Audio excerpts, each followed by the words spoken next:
Welcome, folks, to the Big Dudes in the Trenches podcast. I am Doug. Over here to the side is Bug, and over here on the bottom, because he's so dang short all the time, is Tug. All right, fair enough. I could have gone a lot worse with that. Yeah, I was worried. I was worried. That was rude. This is the last Big Dudes in the Trenches episode of the month of October. It is also officially football weather season. I have the first freeze warning of the year just popped up on my computer as we're about to go live. Very exciting. Did the Air Force game not prove that it's football weather? It doesn't count. It's Colorado. I live in a different state, and now it's football weather here. You know what was wild was watching the Broncos-Chiefs game yesterday, and the field is immaculate, and then you see pictures in the stands and people are in snow up to their knees. Right. Like, at least no one in the Broncos game got flagged for throwing snowballs. They were definitely doing it, though. Well, just at each other and not at the sideline. Yeah, not at the team. That was the issue. Not the sideline. At the sideline. But we're going to talk about that game a little bit later. So we might. We have. It was a rivalry. We have to. Yeah, it's on the list. I am aware, guys. Oh my gosh. Why I'm aware is because we talk about every single rivalry in existence, other than the two that we missed earlier in the year. But we cleaned up our act, and we're talking about every rivalry in existence. From here on out. That's the way this works. We also talk about every ranked versus ranked matchup, and then we add a couple more games on top of that because we feel like it, because we love college football. Good.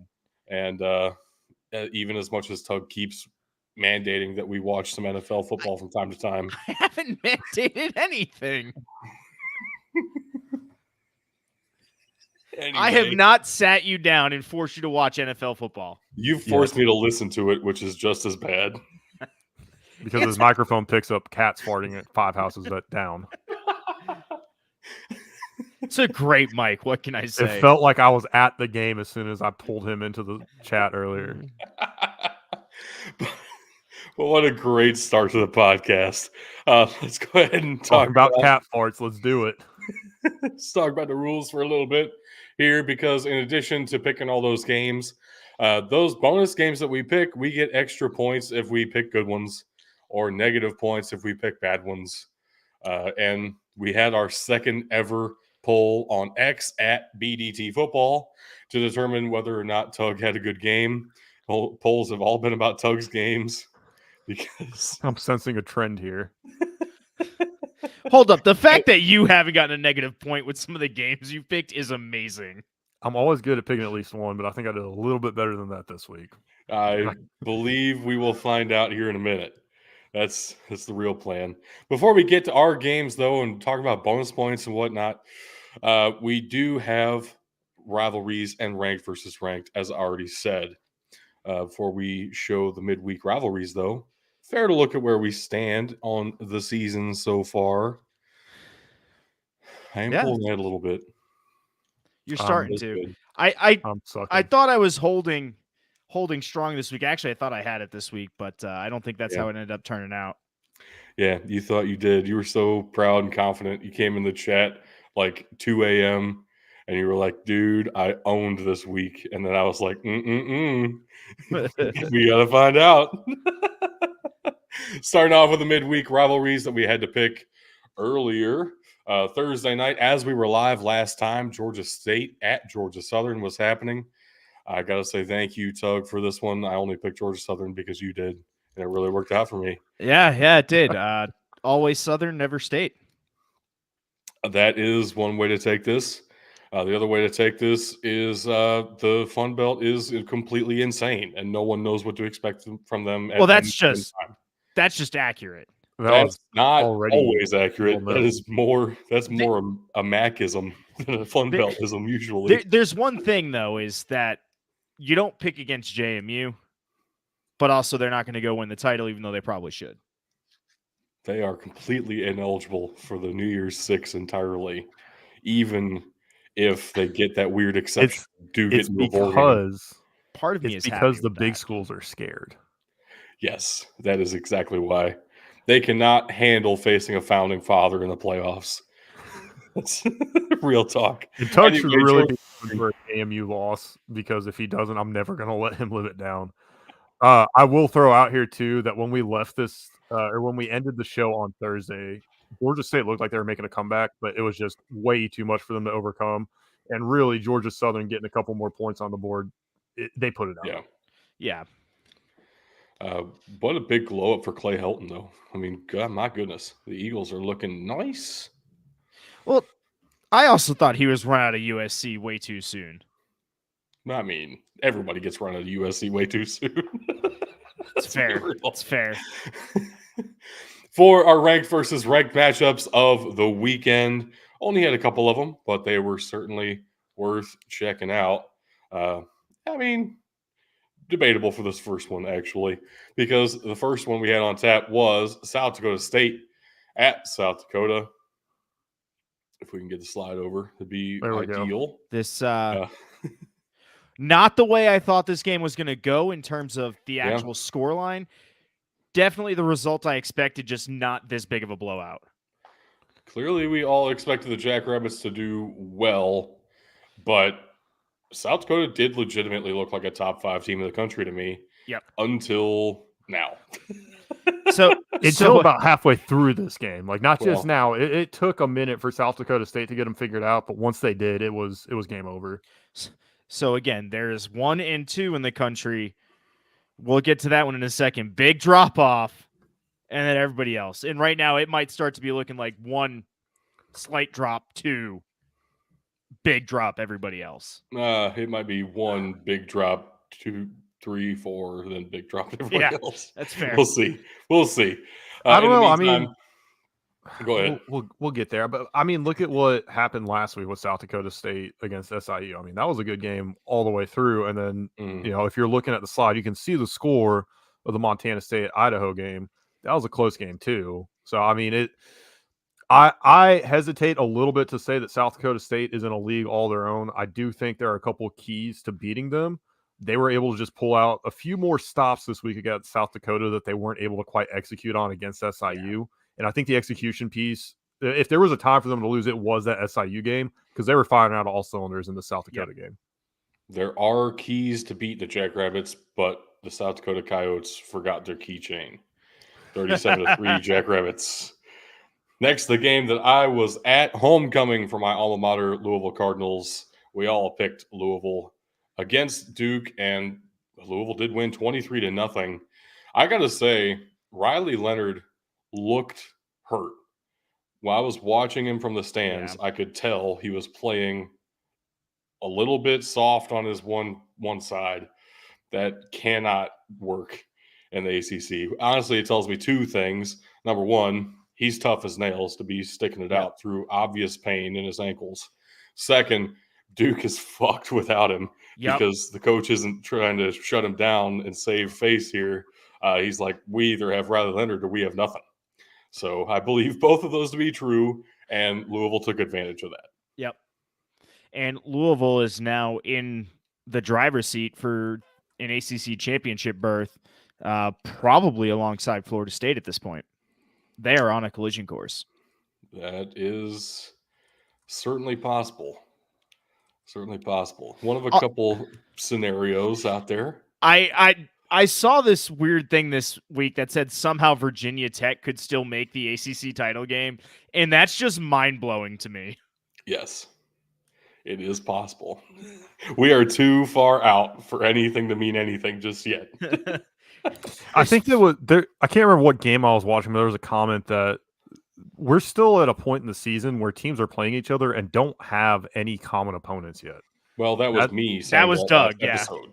There you go. So I was watching something. No, you were part of it. Yep. You were participating in something. It was the longest, shortest weekend of my life. Facts. So we said it feels like nothing means anything yet, but this next game definitely felt like a playoff elimination round. Oregon at Utah. Both teams coming in with 1 loss on the season, and Oregon dominating the Utes 35-6. I did not expect this in any way, shape, or form. I would even venture to say you probably didn't expect this, Tug, even though you picked the Ducks. I did not expect the blowout. I did expect the Ducks to pull it out. But again, this is another one where I thought it was going to be a much closer game. You have two very familiar opponents. I'll take it. Or Oregon on the road. Man, I was not expecting a blowout like this. Yeah, it finally looked like Utah was playing with second stringers. It's really all it comes down to. Bo Nix is really trying to solidify himself and prove me right, but we'll see. I gotta say too, like I don't want to derail this too much, but it's driving me insane that everybody's still saying Caleb Williams is a shoe-in #1 overall pick. And look, Bo Nix has been in college since dinosaurs roamed the earth. But at what point are we going to start considering him as a top-end first-round draft pick at quarterback? He entered college the year after Brady White. Might be a year before at this point. Honestly, his career probably extended 4 times what Brady White's did at this point. I mean, my goodness. Yeah. Anyway, that's a weird inside joke that most people won't get at this point. That's fine. Next up, ranked versus ranked matchups. Number 2, Montana State at number 9, Idaho. You called it, Bug. The dome effect in the Big Sky is very real. The Vandals pull one out against who I thought was the clearing away number 2 team in the country. No, Idaho's making their claim. I clicked over Big Sky title. We'll see. I clicked over to this game very briefly on Saturday, and man, it looked like quite the environment. I went back and forth between this and South Dakota State a couple times. I didn't spend too much time on either one of these games, but you could tell the atmosphere was there, and that's one thing that it doesn't get talked about a lot at the FCS level. And having been to the SIU game, the place was packed. I mean, I didn't see too many empty seats, and it was pretty damn quiet. Yet Honestly, South Dakota, I saw more empty seats at the Louisville game against a top 20 opponent in Duke than I did at SIU against South Dakota State.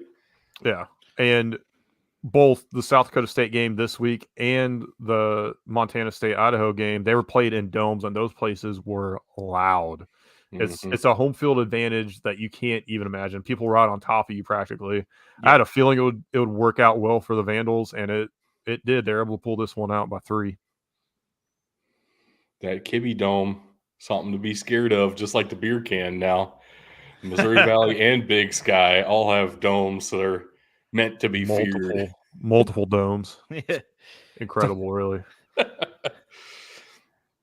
All right, next up, we have a huge list of rivalry games. It's only going to keep getting bigger as we get deeper and deeper into the season. Conference opponents, everybody hates each other at this point of the year. It's a great time to be watching college football. Starting us off first, part of the Michigan MAC Trophy, Western Michigan at Eastern Michigan. Hey, Tug, you were the only one to pick the Broncos here in way more of a blowout than I thought was even possible in the MAC. I agree. Alone for an upset. I agree. No, I came out and I said, like, hey, with bowl eligibility on the line, they're going to play like they have something to lose, and that's exactly what happened here. Western came out ready to play. Eastern, not so much. Took a little bit for them to get going, and Western just ran away with it. Pretty insane. I think both of these teams still have to play Central Michigan, so the Michigan MAC Trophy is very much up for grabs. Yep. So we'll see what happens in this 3-way. Next up, Holy Cross at Fordham, the Ram Crusader Cup. I said you got on lucky. Thursday, the only reason I was picking Holy Cross because of Matthew Sluka. And then it comes out Saturday morning, Matthew Sluka's hurt. He's not going to play. So I messaged the Discord like, hey, guys, are you going to be mad if I flip to Fordham? Because the only reason I picked Holy Cross is now not playing in this game. Thank you, Bug, for saying that you were going to make fun of me if I did that. Because that's the only thing that kept me in line. And it worked out. Holy Cross won in an incredible game. Oh, my gosh. 49-47 for Holy Cross. Just everything you could ask for in a shootout football game like this. I know you're a bigger fan of defense, Tug, but even you have to admit this one was fun. No, that was a fun game. Fun game to watch all the way across. I'm so mad right now. We could have gotten skunked if I would have just not, and then I could have made fun of you for for being the reason we got skunked. I should have just kept it to myself. I would not have been mad if you'd have switched. I would have just made fun of you and been able to have the high ground the rest of the season. I know you wouldn't have been mad, but you making fun of me is scary enough. And now we can all laugh at Tug for being the only one to have flipped his pick. So it works out. But when I did it, I was right when I did it. It's still make funnable. Don't care. Don't care. I'll live with it. Next up, the Hoosier Helmet Trophy game, Valparaiso at Butler. We, of course, all picked the Butler Bulldogs. Speaking of which, the Bulldog just turned 4 today. Very exciting. Good for little the fella. And he's I hope he gets to see some treats out of the. I hope he gets to see some treats out of the Hoosier helmet. Yes, that would be fantastic. Valparaiso just hasn't looked good past couple of years. This year being no exception. 17-7. It's a rivalry game. It was closer than it should have been. Yeah, give them that. Yep. And to wrap up this particular slide, Clemson at NC State in the Textile Bowl on the CW. You called it on the CW, man. You absolutely called it. Yes, I did. NC State is 3-0 on the CW now this season. If they make it to 4-0, we might see a permanent deal with NC State and the CW. Also, NC State was up 24-7 at one point. And Clemson had to come back to make this look respectable. Wow. Does Clemson hit bowl eligibility? I mean, I know it's 2 games left, but... That is a legitimate question. Do laugh. they go at least 2-2 in the next 4 games? I don't know. I would actually laugh. Who's left on their schedule? Too many teams for me to remember off the top of my head. So they got... They got Notre Dame, Georgia Tech, North Carolina, and South Carolina. They might not. That's going to be a hard schedule for them. All right. So big problem for Clemson there. Georgia Tech has won every even-numbered game on their schedule and lost every odd-numbered game on their schedule. That is an even-numbered game for Georgia Tech. They will win that game. The other even-numbered game for Georgia Tech is Georgia. So... it's going to come on my shot now. Georgia Tech's going to go 6-6, wins in weeks 2, 4, 6, 8, and 10. Anyway, and 12. Anyway, whatever. I can't count. I work in finance. I can't do math. All right, moving on. Standard. You have Excel to count for you. Exactly. Somebody who gets me. Thank you. Next up, the world's largest outdoor cocktail party. Number 1, Georgia at Florida. Yeah, we all picked Georgia to win this game. Georgia's rolling way more than I expected them to without Brock Bowers, though. Yes. I think everybody realized we can't just rely on him to bail us out in every situation. We actually have to play too. And look what it got him. A win. Fucking Ladd McConkey got his 100th catch in his career in this game. Let's go. Dude, feels like he's been in college for 18 years. But it's fine. He's the reincarnation of Hunter Renfrow, who felt like he'd been in Clemson for 20 years. Anyway, moving right along here. Battle of the Bricks. And we got bricked up by Miami. Apparently, their backup quarterback is better than we expected him to be. I guess. I need to stop taking Ohio. I need to hop back off the bandwagon here. Yeah. Happens every time one of us picks the Ohio Bobcats. Any one of us picks Ohio, they lose. And if all 3 of us pick against Ohio, they win. So one of us has to bite the bullet every time. I say we make that a rotating thing.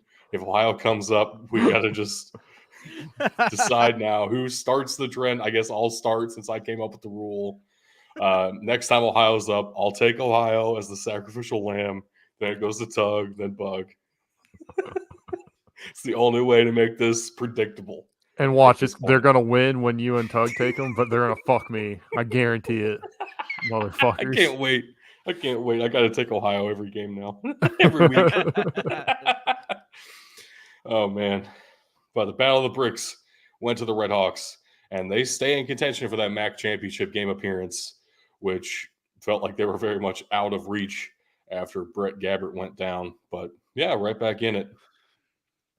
Looking like they'll be facing Toledo, too, which... You know who's not in it? Pitt. Yeah. Pitt was MAC not in this championship game? No. Yeah, in definitely. They wouldn't even make it to the MAC championship game, though, in fairness. They barely made it to the field in this last game. They did lose 58-7. All right, so you got to understand, this is a beautiful circle of suck moment. Pitt beat Louisville.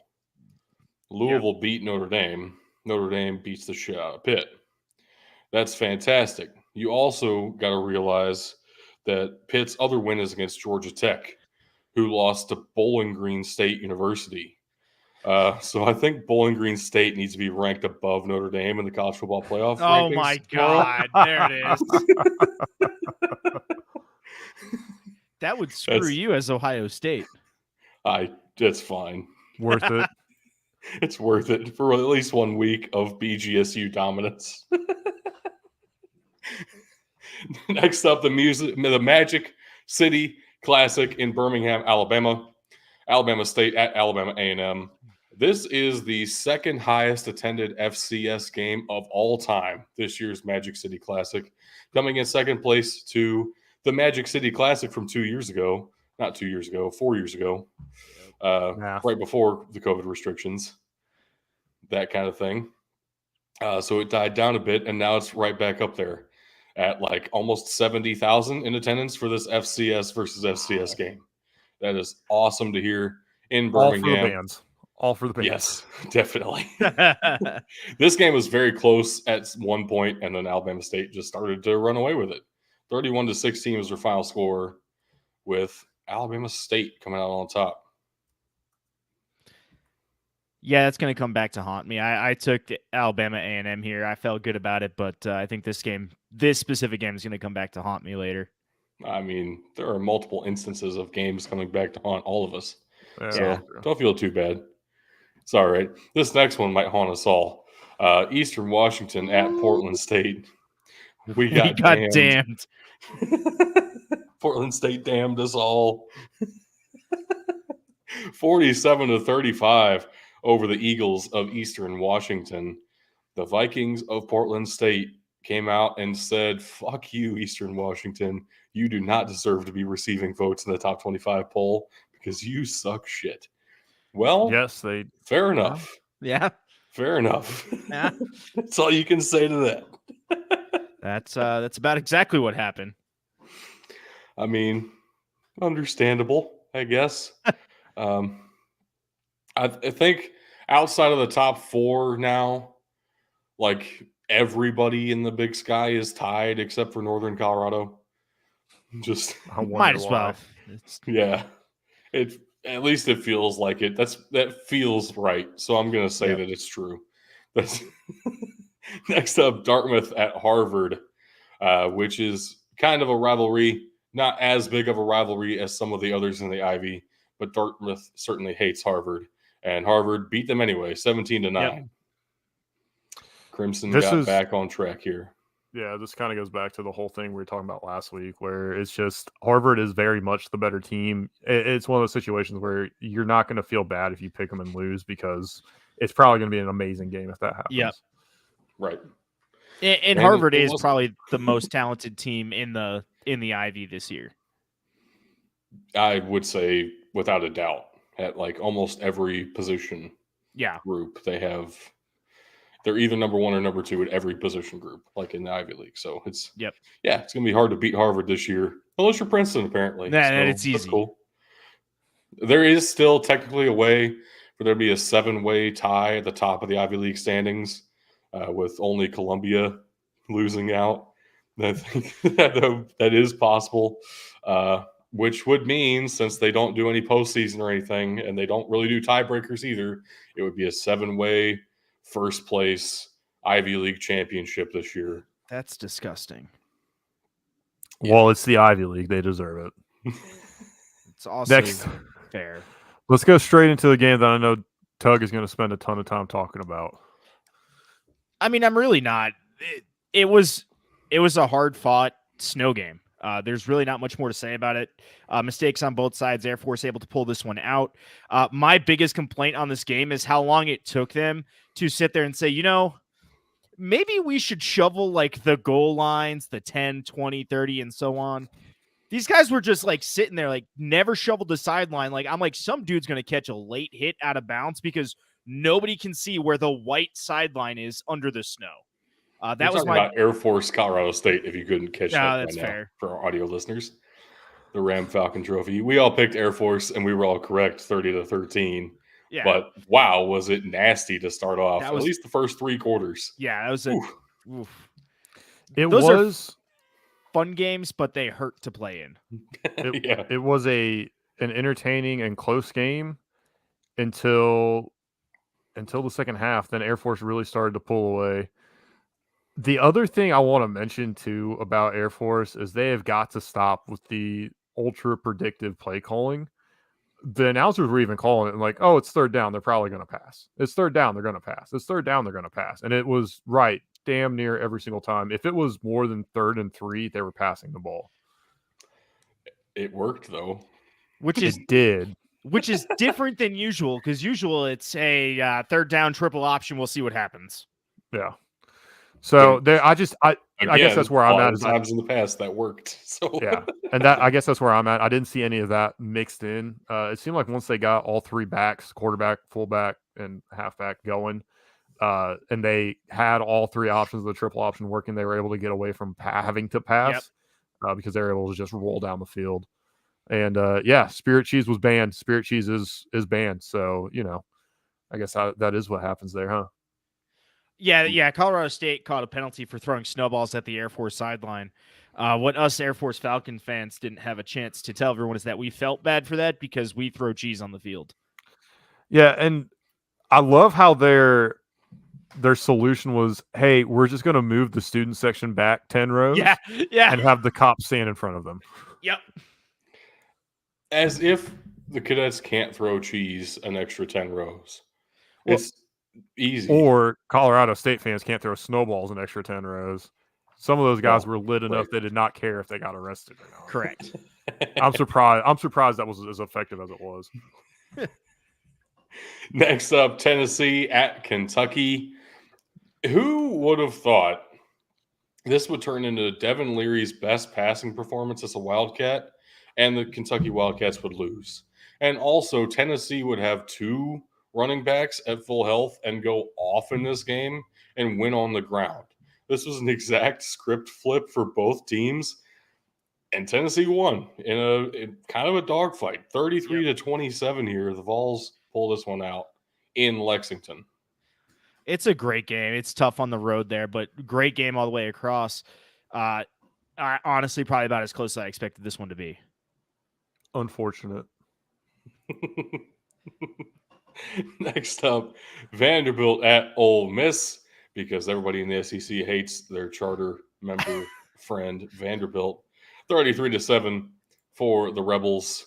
Of course, Bug is resistant to Old Reb. Unfortunate, but not unexpected. Next up, the Royal Rivalry, Old Dominion at number 25, James Madison. And man, did Old Dominion make them work for it. But James Madison does pull this one out, 30-27. Old Dominion had like 3 chances to win at the end, and they just couldn't get it done. JMU's defense came up huge in this one in the 4th quarter. I will say this is not the first time this year. James Madison actually does this quite a bit where they're flirting with disaster like this, but they pull it out, and that's what great teams do, is they find a way to win even when it gets tough. And James Madison is definitively a great team. Go ahead, Doug, say it. You're thinking something there. Yeah. I was thinking they would be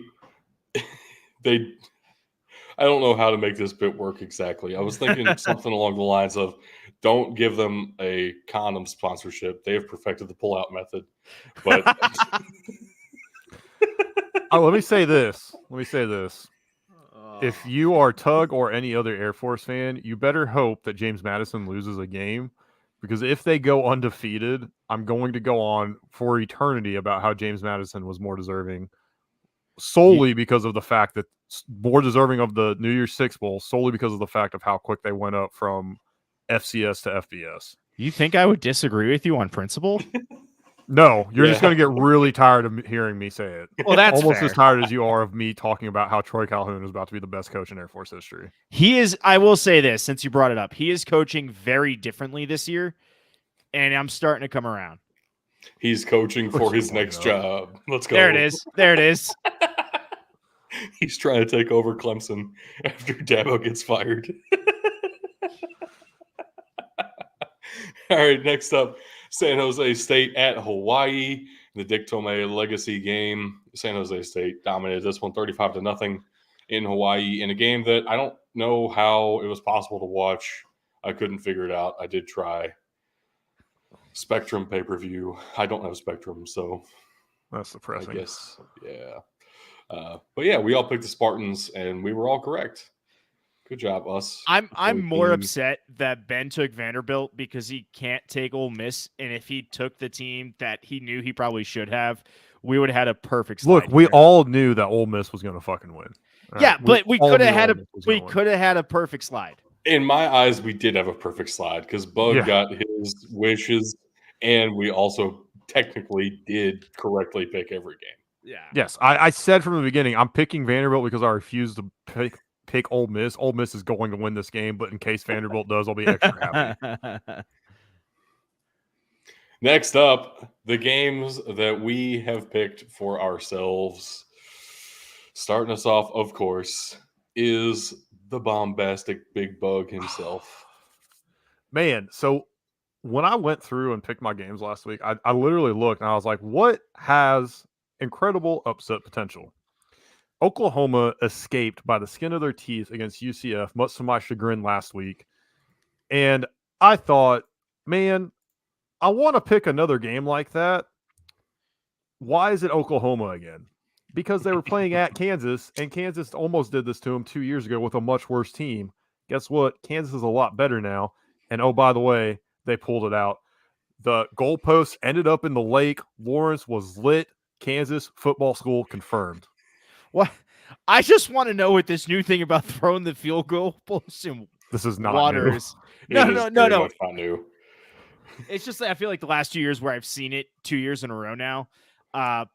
But at the same time, Kansas didn't get fined for this, so I'm okay with it. Well, yeah, because the Big 12, not the big dumb SEC. The Big 12 likes fun. Yeah, facts. Yeah, and Confirmed. Oklahoma's leaving because they're scared of Kansas. Confirmed. We did all pick Oklahoma here because, of course, we did. It's number 6 against an unranked team. But also, Jalen Daniels was hurt and didn't play. And so it felt like this was not Kansas's best shot. But they figured it out. And the goalpost is in the pond. Yes, it is. It's where it belongs. Nothing else to say. Let's go, Kansas. Next up, we had 7-1 Tulane, number 22, taking on Rice, 4-4. And Rice has had some impressive wins. Being at home, I think it was their homecoming too. I mean, there was a lot of stuff going on here. I thought maybe Rice was going to pull it out. We all took Tulane because, of course, we did. That's the safe pick. But let me tell you, JT Daniels and Luke McCaffrey almost didn't let that happen. They were in it all game. McCaffrey made an amazing touchdown catch, had his helmet ripped off, and he was pumped. That was near the end of the game. It was close. Tulane able to hang on. This is the second game where they've really had to hang on at the end here. Rice should scare the rest of the American, and Tulane, they should be very worried as well because Rice is not going to be in that conference title picture. But man, next year, they very well could be. That's it. Rice has been building for a few years. It looks like a better program now than it ever has. I'm glad to see them on the up and coming. Than it ever has in our lifetime. Bacteria-infested water, violence. The green wave is gross. So is that pond that the goalpost ended up in. Holy shit. That is the Tulane Green Wave up there. Yeah. Last but not least, we have number 8 Incarnate Word heading to Lamar, who is 4-4 now. I figured Lamar would not win this one. We have a typo here. Says Lamar won. Incarnate Word Yeah. won 17-7. Yeah. Okay. Yeah. That's definitely Incarnate Word won that Yeah, game. that's what I'm Okay. saying. Jeez. I was like, Incarnate Word won. Yeah. But kind of like what I said, Lamar they started the year 0-3. They got hot. They came into this one 4-3. I thought maybe, they're playing a good team. Very good chance they get blown out, but they did get that confidence. They were able to come out and put together a good effort. I think if they play this Incarnate Word team, the 4th game of the year, they start out 0-4 and look bad through all 4 games.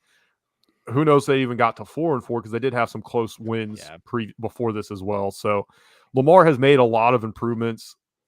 Overall, a very good game. Incarnate Word is just the better team, though. I'm very excited to see that I was right, that Lamar figured something out at least. That's fair. They definitely did. They're starting to look better. Again, another one of those teams that's been building for a few years now. I am very tempted to give you 3 good games here, but I feel like Lamar just doesn't have enough on either side of the ball to really justify that. Like, I feel like Incarnate Word beat them by worse than the score looks, actually.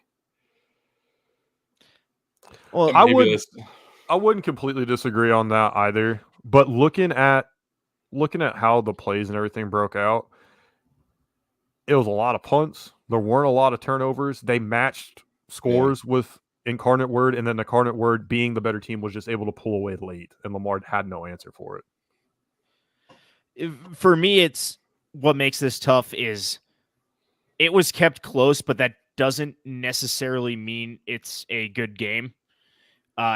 You can still have a win for a team that's expected to win. It can still be an ugly win. I think that's kind of what happened here. Is UIW came out flat. Lamar hung around, and then UIW was able to pull it out at the end. I'm kind of on the same page as Doug, where I'd give you 2 here. Good games. Yeah. I mean, that's still better than your usual fare. And you get a point. You get a point. You get a point. I'll take it to a vote. I don't care. But if y'all are in agreement that it is 2 good games and not 3, we can move right along. Yeah, I'll take about 1 point. You'll take your 1 point and be happy about it. Yeah, you will. Out of here. Next up, my games of the weekend, starting us off with Tarleton State at Central Arkansas, a battle in the UAC, which has been so weird this year and continues to be weird. Tarleton State, with the upset that I kind of predicted in my head but didn't have the confidence to pull the trigger on. I picked Central Arkansas to win this game, but it came down to a 2-point conversion attempt to tie it, and Central Arkansas couldn't get it done. Tarleton State wins 25-23. We got Kayvon Britton. That's what happened here. Running back for Tarleton State went 7.1 yards per carry for over 150 yards and 2 touchdowns. Tarleton State looks like kind of a real deal. I'm impressed by Tarleton State and the Texans. And thank goodness we don't have to see that nasty ass purple and gray field in the playoffs. That's what I'm saying. Thank God. Thank God. God. All right. Next up, New Mexico at Nevada. I didn't expect this personally. I picked the Wolfpack to win, but actually Nevada came out to kind of a big lead, and New Mexico had to score a little bit of makeup points in the 4th quarter to make this look respectable. I'll take the L on this one. Nevada came out and whooped that ass for a good 3 quarters. And then New Mexico tried to make it look decent at late. Look, I'm just going to go ahead and say I hate when you guys take Sickos committee games, offense appears in the game, but when I take a Sickos game, it's a 10-7. Why did we watch this? Right? Rock fight. Well, that's because you pick games out of the Big Ten West, and we pick games out of everywhere else in the country. I haven't picked a lot of Big Ten games this year. I was like, you know what? I'm going to go for one that we don't usually watch, and now I know why. That's why we don't watch them. Fucking Nebraska Northwestern last week. Gross. I knew it was going to be ugly. I thought it was going to be fun. It was not. It was neither. Next No, up, it was Oregon It State wasn't. at Arizona in the desert. Arizona does win this one by 3 points. Irritated the fuck out of me. I watched this live. I don't know if you guys have seen this, but at the end of the first half, Oregon State had a chance to kick a field goal and take a 3-point lead into the half. They decided to fake the field goal and only got like 25 yards out of it instead of the 35 they needed to get in the end zone. So dumb. They go into halftime 10-10, and Arizona wins by 3 points that Oregon State should have had if they just kicked the field goal they were supposed to. So dumb. You would fit in Corvallis right now so well. You know that's all they're talking about up there. I can't fucking believe it. I picked Oregon State to win this game, knowing that Arizona has looked great as of late. Their third string quarterback out of nowhere is the best quarterback in the Pac-12. And they play incredible in Tempe. Fuck this Arizona bullshit. Get out of here. Go to the Big 12 already. You don't deserve it to be in the Conference of Champions. Oregon State, my heart is breaking. Why did you do this to me? Arizona's in Tucson, my friend. Even worse. Fuck Tucson. Tempe would be ASU. You just said everything what I was expecting is Arizona's look good. For me, Oregon State's been hit or miss. They have had some questionable coaching decisions. Oh my God. That was the right coaching decision. Yeah. Hold on. That reminds me, that Northwestern celebration is still going on every time he kicks a field goal, by the way. As it Make should. it, baby. But no, the Wildcats have looked like something is clicking for them recently. It's almost like they started to believe after that close game against USC, and they have not looked the same since, and it's for the better.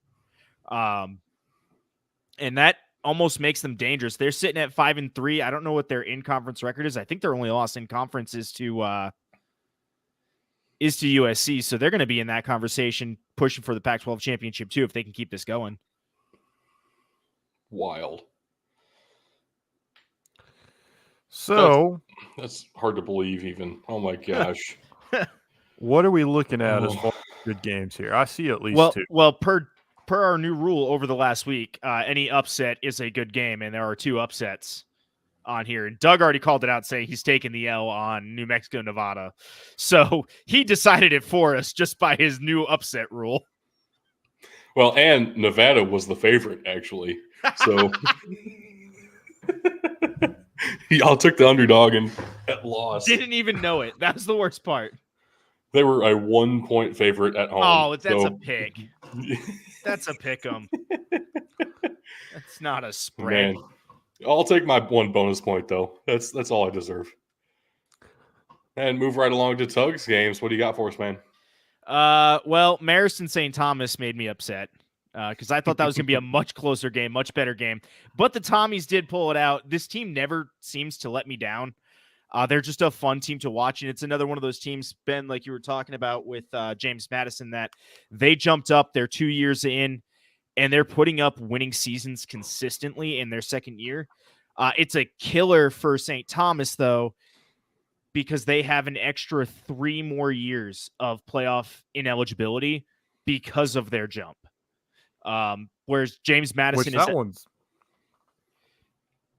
So the law, I've looked it up. It's the NCAA rules say I think it's 2 years for going from Division 3 to Division 2, and then I think it's 3 years for Division 2 to Division 1.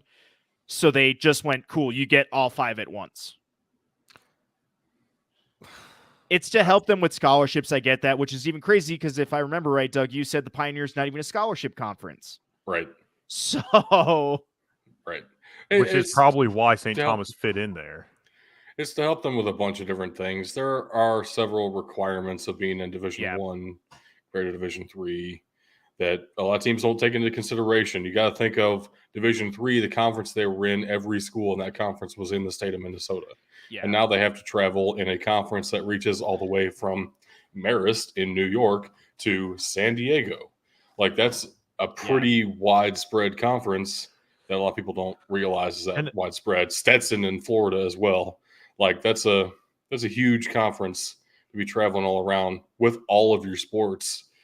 You got to build up some resources, some experience with that before we're going to let you say, let's go on and go to some neutral site, even beyond what you're expected to for the conference schedule. I think it's bullshit that they're doing it for this long, but it's also an unprecedented move from D3 to D1. Yeah. Well, and that's my thing for both JMU and St. Thomas. Like, cool, this is the baseline, but by and large, especially when you're talking about, it's because of the travel. For St. Thomas, man, like, hey, we've got the money, we got it figured out. Can we chop this down to 2 years or even just the 3? Because guys that they recruited last year will never get a chance to play in the FCS championships. They just won't. And that was their first year. Like, oh yeah, we're D1 now, but we won't be able. You won't play in any playoff games the whole time you're here. Zero chance. And I think what you need to do if you're the NCAA, if you want to come out and blanket say, hey, like, this is the expectation, but then the team comes out and does what St. Thomas is doing, you need to legitimately look at the waiver on a case-by-case basis. And if the team has it figured out, and every year that goes by, it should become increasingly more likely that you grant the waiver, right? Yeah, I think James Madison, between you and I, James Madison should get the waiver this year. It's their second year. It's the final year of their postseason restriction. They're playing damn good football. Let them go to a bowl game. Let them go to the conference championship. I wonder if the college football playoff ranking, if this initial ranking will have any type of sway in that. It's not an official NCAA function. It's not an official NCAA anything, but I do wonder if they're going to look at it and put some real stock into it. Because JMU is entirely ineligible for the New Year's Six and playoff with this rule, even if they were technically eligible with the not enough teams making 6 wins or whatever, they are not eligible to be ranked in this college football playoff ranking. I motion that we still put their AP poll ranking up whenever we cover a JMU game for the rest of the year. We'll just put in parentheses AP. No, fuck it. No. We just put the ranking up there. JMU number 1, baby. We're going to start using the Collie matrix for JMU. That's it. Number 4, James Madison. I need to look at those rankings too. All right, for the second game here, I took Troy at Texas State with huge Fun Belt implications outside of James Madison. This did not go the way I expected in terms of, again, a much wider margin in the game.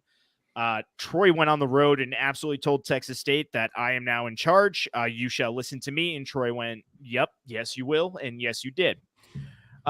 Troy pulls this one out 31-13, moves to 6-2 on the year. I believe they're 4-1 in conference now, definitively in line for an asterisk Fun Belt championship game that won't be featuring James Madison.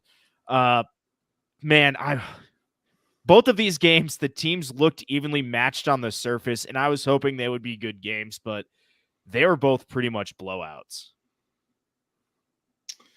Yeah. I love the Bobcats. So that's on me. Next time we talk about Texas State, I'm going to put on the slides what they, as in Texas State's athletic department, made for me for a little graphic. It's very fun, and I love them so much. You got a graphic from them? Yes. Why did you not tell us this? He did. Kind of. I just refuse to take Texas State. I've not had faith in them ever, really. Yeah. And it's proven fruitful for me this year. I do have faith in them. And well, and that's the weird thing is they're performing better. You would think maybe I'd eventually start coming to their side, but no, I'm good.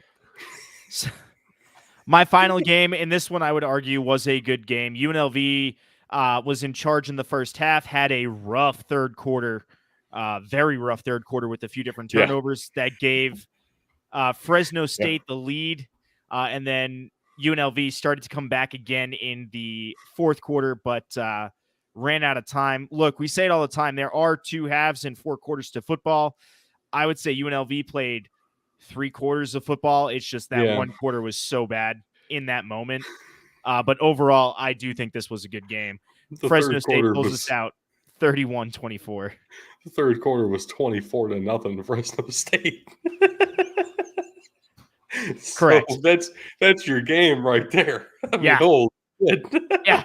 Yeah, it is. The flip side of it is, though, too, Fresno State was able to execute and then hang on to close this one out. So UNLV could not overcome the mistakes they made. Yeah, they didn't play a good full 4 quarters, but guess what? Fresno State was able to take advantage of it. Fresno State could have just as easily not executed, and UNLV still wins this game despite their mistakes.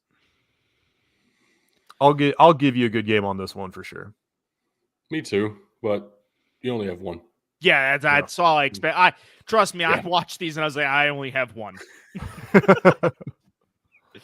All right, Doug, hit the slide. Play your song. No, we got to go through the whole thing here. Okay. Bugs in third place this week with a 15-14 showing, hanging on above 500 yet again. This is fine. And a +1.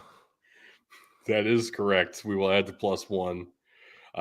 Very nice 3-0 in bonus points. Tug thought he had it this week. 19-10. Very solid record. 5-1 in the bonus right now. You will stay at 5-1 after our discussion there. But 19-10 was not good enough this week because I went 20-9.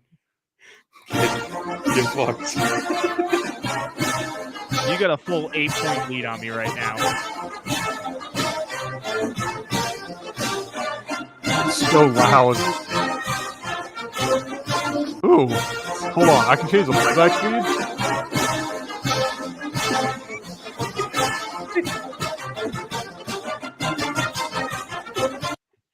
Okay, enough of that.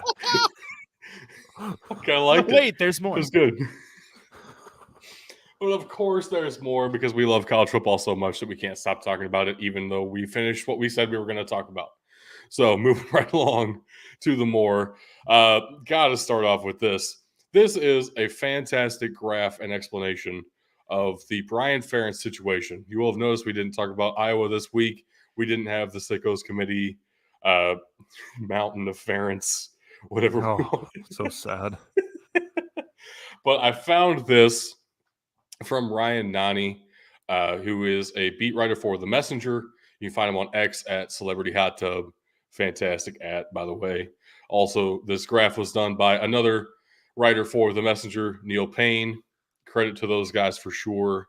I wanted to point this out, though. So Brian Ferentz, in his contract, the stipulations, there were 2 stipulations. We've only really talked about the one, 25 points per game. They also needed to win 7 games this season, or else he was going to be fired. That was the other stipulation of this, which usually those 2 things are pretty well tied together. You're not going to win too many games if you can't score more than 25 points. And if you score fewer than that, you're not going to win too many games. Bet.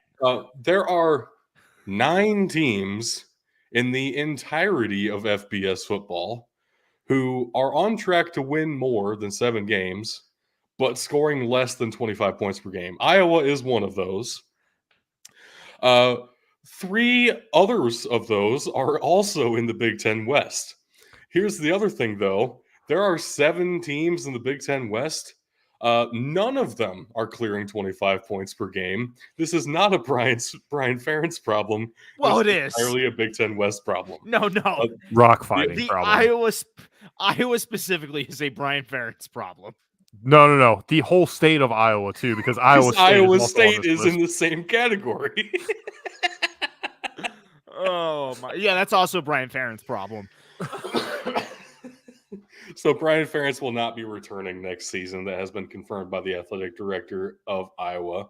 who is the direct boss of Brian Ferentz because of nepotism. Kirk Ferentz is the head coach. He's not the boss of his own son. Brian Ferentz reports directly to the AD because that makes sense in a football team. Have your offensive coordinator report to someone other than your head coach. That'll definitely work. You know what'll that's make cool. me laugh is now that that's been announced, Iowa's offense comes out and absolutely lights it up, and he meets both of these goals by the end of the season. Even if that happens, Iowa fans will be happy to move on. I agree, but like just the extremely impressive, not going to happen. Yeah, 100%. So this is a lot of data on the slide. If you're watching us on a video format, you can pause and check this all out. Also, go to Ryan Nani on X and hit up his article about this. It is kind of hilarious. The entire Big Ten West is at fault here. At Celebrity Hot Tub, that is magnificent. Iowa is somehow the best team in just the worst division of all time. Offensively, for sure. But of course, we have some other fun games that we were watching this weekend. And throughout the middle of the week, on Tuesday night, I was at Western Kentucky to watch Liberty get 8-0 and clinch their spot in the Conference USA title game. Liberty Bibberty. But also Tuesday night, New Mexico State beat Louisiana Tech 27-24 in a much better game than the one I was at Tuesday night. So that's cool. Yep. A couple of ranked teams had a very hard time this weekend. Penn State took a late safety and some weirdness at the end to finally pull it out against Indiana. Yep. North Carolina got beat by Georgia Tech in one of Georgia Tech's even-numbered weeks. USC almost got beat by Cal, a failed 2-point conversion there for the Bears. Dude, and the Blues win that game. USC has a problem, and we've said it all year, but it is impossible if you're the USC athletic department to ignore that you have a defensive problem. And if Lincoln Riley won't move on from his defensive coordinator, you need to move on from Lincoln Riley. I'm sorry. Yes, you have a great offense that can score with the best of them, but you can't rely on that week in and week out to just put up insane amounts of points because you're going to run into that one team that stops you and you take the L. Or even like Utah last week where they only scored 35 points and that wasn't enough. Yeah. 35 points. Good offensive game. Right. But not good enough when your defense is coached by Alex Grinch. Yes. I know there's one game on the other side of the screen that you might want to talk about here, Bug. North Texas had every opportunity handed to them on a silver platter by Ryan Silverfield. But Memphis does pull it out at the end, 45-42. I would argue that the play calling at the end of the game, the only play I had a real problem with was on 3rd and 6 or 3rd and 4. They ran a run play and then turn around on 4th down. Huh? Maybe 3rd and 5. Yeah, maybe 3rd and 5. Go for a run play, get stuffed at the line, and then go for a pass on 4th down in and out of the hands of Joe Skates, who ended up catching the game-winning touchdown. They went forward on 4th down, right around midfield on the North Texas side of 50. They went for it twice, and twice I saw drop passes from Memphis. So a lot of people are pointing the finger at Ryan Silverfield, and I do think there are areas that you can say this is his fault, this is his fault. But there was also some execution errors by the Tigers, and credit to him, Seth Hennigan playing in front of a hometown crowd. His parents were there, very excited to see him back home in Denton. He came out and led the Tigers down the field for a game-winning drive with seconds remaining. And Joe Skates redeems himself, catches that game-winning touchdown pass. Memphis looked great at the beginning of the game, didn't really have anything go their way on offense in that second half. I don't know. I don't really know where to point the finger. I don't think Ryan Silverfield is as at fault as a lot of people want to say he is. It's a tough conference matchup on the road. Like, you're going to have these shootouts. That's football. It's going to happen. And North Texas did the same thing on the road to Tulane last week. I mean, Tulane, this is I said at least twice, it's 3 weeks in a row that they've had close calls. Tulane's barely hanging on in conference as well. I think the biggest problem is, especially when you talk to Memphis fans, is that they underestimate the rest of this conference so much because it's not moving up to a Power 5 conference, and we picked up a lot of teams from Conference USA and other group of 5 conferences. So obviously they're worse, and obviously the conference got worse because of course they did. We didn't go up, and bottom lesser teams came up. So the whole conference is worse. We should destroy all of them. This Yeah, was the issue but- with the Power 6 mindset. Although I agreed with it, this was the issue with the Power 6 mindset. Because now UTSA is above Memphis in the standings in the American. Oof. And everybody's pissed. Yeah, it's. I've said it. I'm pretty sure I've said it on the show. The only thing I hate more than USC fans is Memphis fans. That's fair. UCF. There we go. I said UFC. I hate UFC fans a lot of the time too, though. Don't worry about that. In their Dude, what- tap out gear. All right, I have to ask, what did Ohio State do to Maryland that they've gone on this skid now? This is October, Maryland. Let me okay. introduce you to the October Terrapins. It happens every year. And this not is usually why to this extent, but Tua with more letters is not going to get drafted. Hold on, you've seen Tua's first name fully spelled out, right?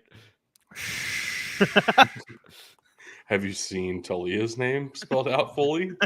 Do you know if you have or not? No, I don't. Have you seen Deji Kareem's full name? I found that one Yes. out this weekend. Holy Yes, shit. because you spelled it out for us Yeah. It was in the fucking Discord. impressive. Go join the Yeah. Discord.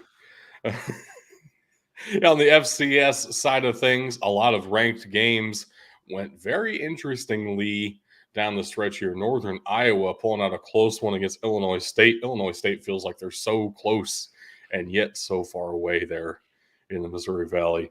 Western Carolina suffered another loss, 2 straight now. This one against Mercer, who, man, seems like they're right back in the conversation for the SoCon. Chattanooga in a close one over VMI in a game that I thought might have been close, but also I thought it's VMI. So what am I thinking? And then it was 24-23. Holy shit. That's what VMI does, man. Yeah. I just want to throw this out here. You know, Illinois State is in a position that I've seen SIU in several times in the Missouri Valley where Good point. they're a good team, but this conference is so deep that they don't have enough to break that threshold, and they consistently find themselves on the losing side of a lot of these games. Yep. Illinois State's definitely a team you got to keep an eye out for over the next 2 to 3 years. A couple. UC Davis yet again proving that the middle of the Big Sky is dead even. Yep. Northern Arizona winning there 38-21. My goodness. Oof. And then some great overtime games, including your hometown Rhode Island Rams over New Hampshire. Yeah, that is about where I expected that game to be, watching them throughout the year, but they're not in the standings where I would have expected them to be the way they came out to start the season for both of these teams.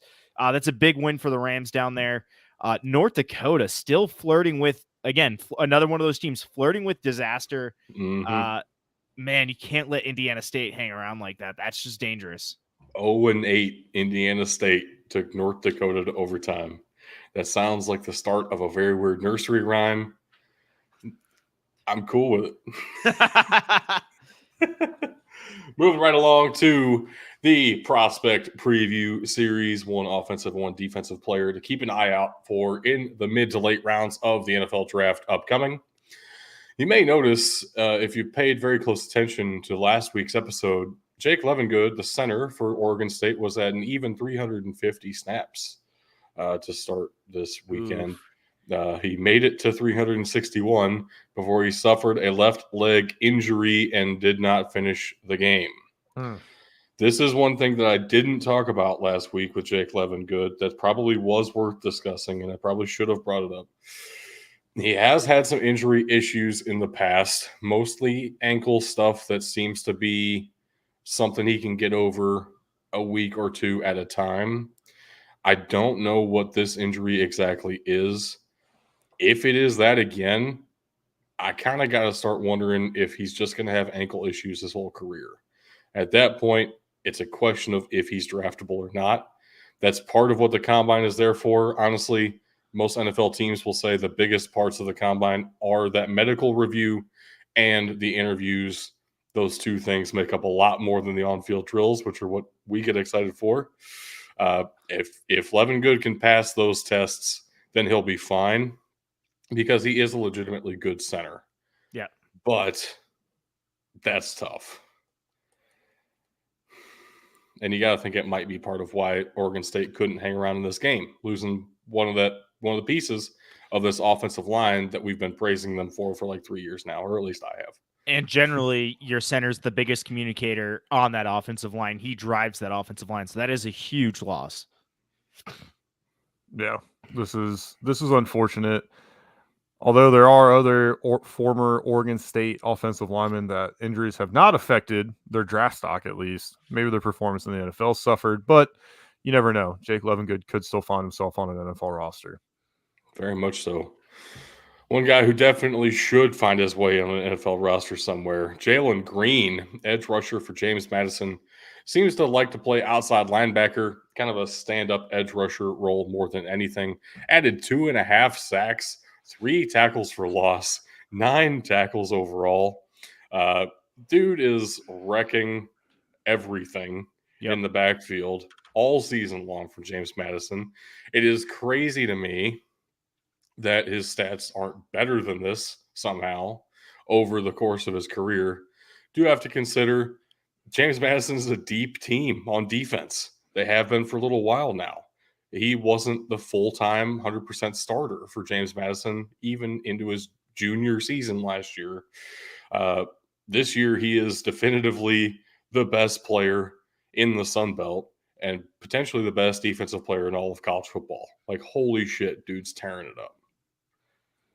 You love to see it, man, especially with guys like this that came through the program and developed, didn't leave through transfer when he very well could have, especially at the FCS level. You love to see these guys develop into what he is now. Yeah, I just hope he does get some consideration for awards here, even though JMU is not eligible for the postseason and the NCAA hates him personally because he's on JMU. Love it. Before we get out of here, though, we got to stop. Wait a minute. Feel my week. Put some football in it. Beautiful. We got rivalry games in the midweek action starting us off on Wednesday night. This is an ugly game. There's nothing fun. Well, there's a lot of fun about this game because of how ugly it's going to be. 1-7 Kent State at 1-7 Akron. The Golden Flashes at the Zips in the battle for the wagon wheel on ESPNU. We just need some Old Crow medicine show in the background. We'll be good to go. Rock me, Akron, like a wagon wheel. Look, I'm just going to go ahead and say I picked the Zips because somebody needed to pick the Zips. I appreciate it. And that would the be home team. The worst game to get memed on, for sure. Right? There are no worse games to get memed on. Whew. It's a Wednesday night, but if I could find a way to drive 7 hours in a little bit, I would definitely go to Akron for that game just because it's so gross. Oh, man, I'm weird. Anyway, Thursday night, we're looking at 3 more rivalry games. The only 3 games going on in college football Thursday, they're all rivalries. I'm starting to feel really afraid here. TCU at Texas Tech, the battle for the Saddle Trophy. This will be on FS1. I'm rocking with the Red Raiders, baby. Let's go. Despite their struggles, they've still impressed me more than TCU this year, which is very weird to say. So let me ask you it this way, though. Are they impressing you because they're outperforming their expectation? TCU's underperforming their expectation? Because the thing that I break down with it is I legitimately still think TCU's a better team. I think TCU can hang with Texas Tech. I get it. It's on the road. I'm going to take the Horned Frogs here just based on talent. My entire thought process is the only other time we've talked about TCU this year was against Colorado, and they fucked me. So take that, TCU. I'm picking Texas Tech. You were so mad. You were. That was 2 upsets that week. Just so we're clear. Tech's gonna wreck them. Let's go. Next up, Tobacco Road, Wake Forest at Duke with Riley Leonard. I hate both of you. Looking very clearly injured to me. I had to pick Wake Forest here. I knew that's what you were gonna say. I'm just getting real afraid that I'm the only one picking a certain way right now, and it's really might be scaring right. me. You might catch back up be. to me in one clean sweep here. God. Oh, It's this scary. is nerve-wracking. It's scary. Wake Forest has looked better than I honestly expected after losing Sam Hartman to Notre Dame. 4-4 here is not at all bad. And Dave Doran, just the work he has done all around building this program up from who cares to perennial bowl contender legitimately. Wake Forest is a real threat. And Duke feels like they're slipping with their one. I mean, this is like what we talked about with Brock Bowers, but like to the nth degree because it's the quarterback. When Duke doesn't have Riley Leonard, this is not the same team. Yeah. At least not 100% Riley Leonard. No, I agree. And I thought when you had said they're one, I thought you were going to say one-legged quarterback, which is probably accurate at this point. But Riley Leonard is very limited right now because a lot of what he does is on the ground. Yeah. He changes the pace. Everything can be on the ground. So this is a limiting factor. I'm still going to put my faith in Duke. I do have to say almost every game that I pick because of a quarterback injury or whatnot goes the other way that I thought it would. So you have a very good shot here picking the Blue Devils. Just give you that. Next up here, South Alabama at Troy. All right. I'm not the only one here. This is scary, though. Yeah, it is. To me. South Alabama is a pretty dang good team. Just look at how badly they beat Oklahoma State early in the season. Yeah, this is another one where I get into this. Yeah, but they've not been good ever, so I'm not going to trust them, kind of like I am with Texas State. And it hasn't let me down yet. Hater. They were a 10-win team last year. Yeah, they've never been good. It's fine. Hater.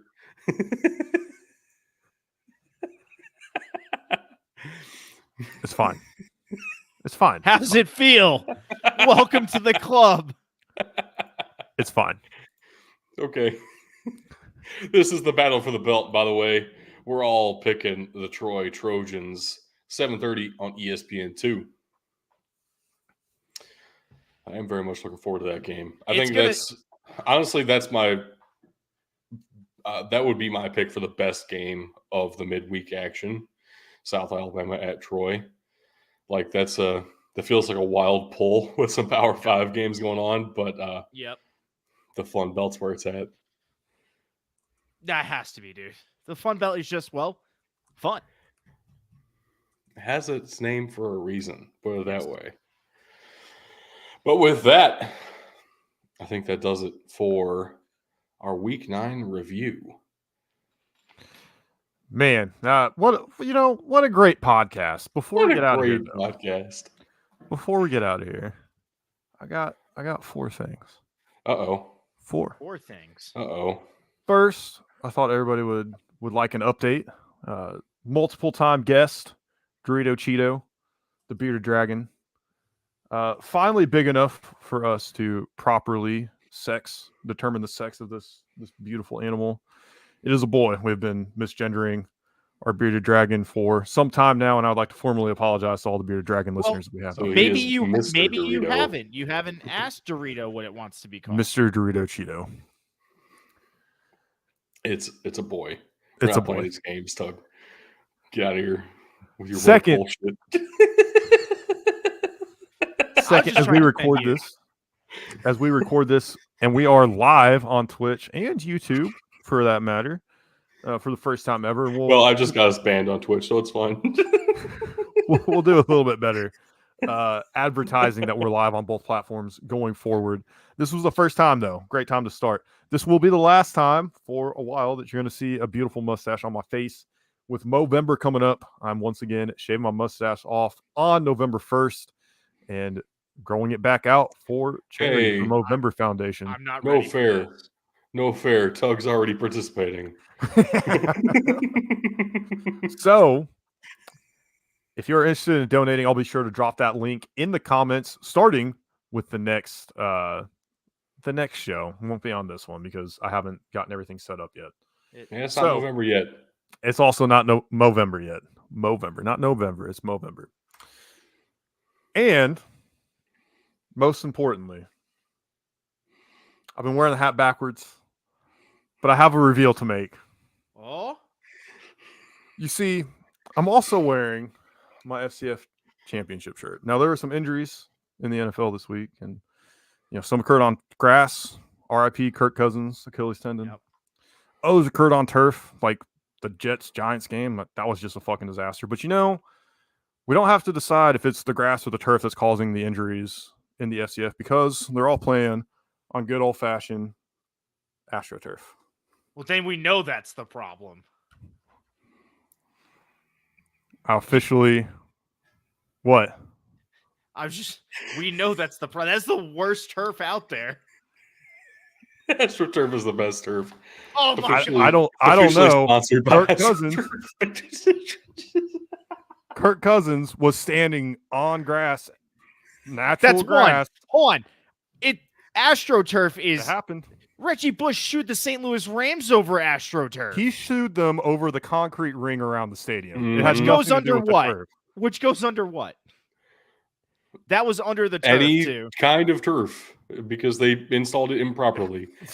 So they need to speak to their local AstroTurf specialist and get it installed properly.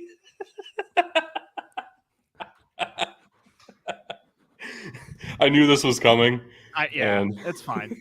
It really doesn't bother me. Honestly, as long as you stop tagging me in those things on X, I'm okay. Dude, the amount of times, what do you want me to say? I'm going to continue to tag them in you because I want to get you a Christmas present. That's fine. Tag them inside of him. I will use it. I will use AstroTurf for every camping need I have. I will not use it for my sport requirements. You do when understand. you build a fucking stadium, you get to decide what's on the field. You do understand that AstroTurf is no longer just a mat on top of concrete. It is. I do. Okay. It is. Okay. Yes. I was just making sure. So as it turns out, it's actually a specific kind of turf that seems to be the biggest issue. The slit film or whatever it is. I don't know. Somebody else does that stuff. Which I don't think is made by AstroTurf, ironically enough. So your crusade against AstroTurf is completely unfounded. Hold on. My crusade has never actually been against AstroTurf. It's been against artificial turf. There's a difference. I'm not getting into this conversation again on the air. But that went exactly like I expected it to. I enjoyed every moment of that. Thank you so much. I do have a question for you all. Why did the Scarecrow win a Nobel Prize? I don't fucking know. Because he was outstanding in his field.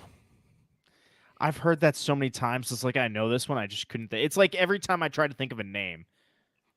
I should know this. Scarecrows don't stand, by the way. They're supported by other structures and to appear like they are standing. Scary. To appear like they're floating in midair because they're fucking creepy. All right, you're gone. All right. We have our links. Patreon.com/BTFootball, X.com/BTFootball, Facebook.com/BTFootball, Instagram.com/BT_football, BDTfootball.com, mailbox@BDTfootball.com, YouTube.com/@BigDudesInTheTrenches, Twitch.tv/BigDudesInTheTrenches. Both of those are all one word. We have our Discord that with the rest of these will be linked in the description below.